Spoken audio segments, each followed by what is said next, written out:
Hello everyone, welcome back to another art time lapse. Today I am doing a Studio Ghibli inspired piece, and this one is called the TOTOROZILLA.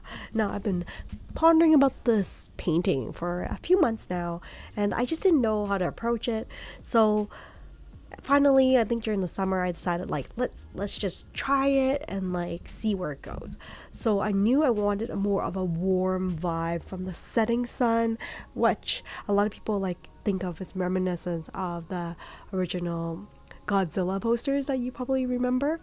So I started off this warm yellow sky, and then I started painting my Godzilla or my Totorozilla. To be honest, this did not turn out well the first time. And the reason I'm documenting this and showing you this on YouTube is so that you can see that not all artwork comes out fantastic the first time, and sometimes you have to be patient with your artwork. And a lot of times when my kids or other people see my artwork, they'll be like, wow, it looks amazing. Can't believe you did this.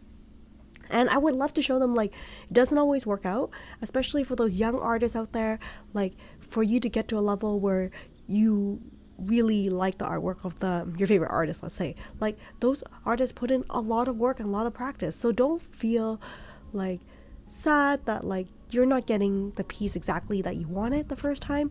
It does take practice. So this video is a great example of this. So I had this great idea. I wanted to do a Totorozilla with all of these Godzilla what do you call these, spades, or these across his back has all of these little mini Totoro shields on it. Anyways, so I started painting it. I was really excited, but the only problem is I painted this Totoro way too big for the page, and it just kind of dominated the entire piece. But I also wanted to have the background, the sunset, and it was just not working out. I was a little bit sad, and I was like, okay, should I start off from scratch again? Maybe I just push through, because sometimes you have this time in between when you're painting that the artwork doesn't look perfect, and maybe it's that phase. So I was like, maybe I should just push through, and I painted and painted. At the end I decided to take a break, and I went back and looked at it. I'm not sure if I'm feeling the vibe of this drawing, and I had to ask a second opinion. So the other thing I would suggest, if you're really stuck, number one, take a break and have a look at it again. Number two, don't be afraid to ask for a second opinion. So I went and asked my husband, what do you think of this piece?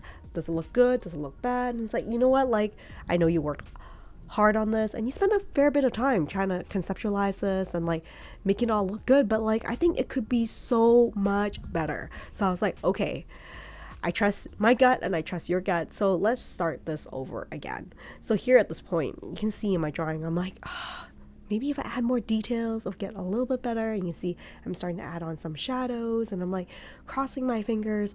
Maybe it will work out. But honestly, I think I can keep pushing and it will look good, but I want it to look great. So here you can see I'm adding more shadows and putting a lot of time. At this stage, I think I put at least 3 or 4 hours into a piece, just adding the shadows on the Totoro. And some of you may look at this piece and think that it looks really good already. Don't worry about pushing it through and making it look excellent, because it looks really good. But I just want to show you the difference if I was going to push through this painting versus just skipping to a brand new idea. So here you can see I gave up on it and I decided to color clouds over my Totoro. And retrospectively looking back, I'm so glad that I learned to give up, and I think it's okay sometimes to give up and start again. Sometimes we think about we invested so much time into something and we're not willing to stop and give up. And sometimes giving up is not about throwing in the towel and saying calling it quits. It's a learning opportunity, saying I've learned from this experience. And now it's time to move on and apply what I learned to a brand new experience. So here I'm painting in the clouds. Still not really nice, but bear with me in this video. It does get better. I do think that this is one of my longer videos than usual, but I feel I learned so much from this, and this piece I feel is kind of one of my landmark pieces for this year in 2024. So here you have the clouds, and I feel like there needs to be more depth. So you have to have contrasting colors. So I added in some darker colors. You can see I'm using acrylic wash. So the darker colors do dry a little bit lighter. So I do have to add several layers to it. So I'm adding on my clouds. It's really important when you're painting with gouache to start with like the background and then move forward towards the foreground, and then you can slowly layer in the colors on. Feel like it's almost like a happy accident that I had screwed up before, because like that resulted in this like beautiful orange red tinge in the background, and as I'm painting clouds on, it almost feel like that glow is coming through between these like really dull clouds, and it looked honestly quite gorgeous when you see it in person. I feel that the video doesn't do the painting absolute justice because some of the saturation, colors, and details doesn't come through, but I think this is one of the best ways for me to show you my process of how I get from like a blank piece of paper to my final piece. So here the background looks really nice, but like I really need to start working on the main character, which is my Totoro. And I knew from my last session with the last iteration of it, I did not want a giant Totoro. It was not gonna fly, especially with this beautiful cloudy landscape. I need to do something smaller. So here I'm starting off with a smaller Totoro and painting it on. I knew I'm gonna have like this landscape of the city that like semi deconstructed with these airplanes and helicopters that are flying through, with all the while this like glowing, beautiful, cloudy, dreamy sunset on the back. This whole video, or this whole painting, I feel like was a great learning process for me. To sometimes you have to deconstruct to reconstruct. So give yourself an opportunity to make mistakes and have fun with it, because there could only be better things if you keep going and keep practicing. So for the rest of the video, I'll let you enjoy the process, and I'll come back near the end just do a quick wrap up.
So that is it for this final painting of the TOTOROZILLA. Thank you so much for joining me on this art time lapse.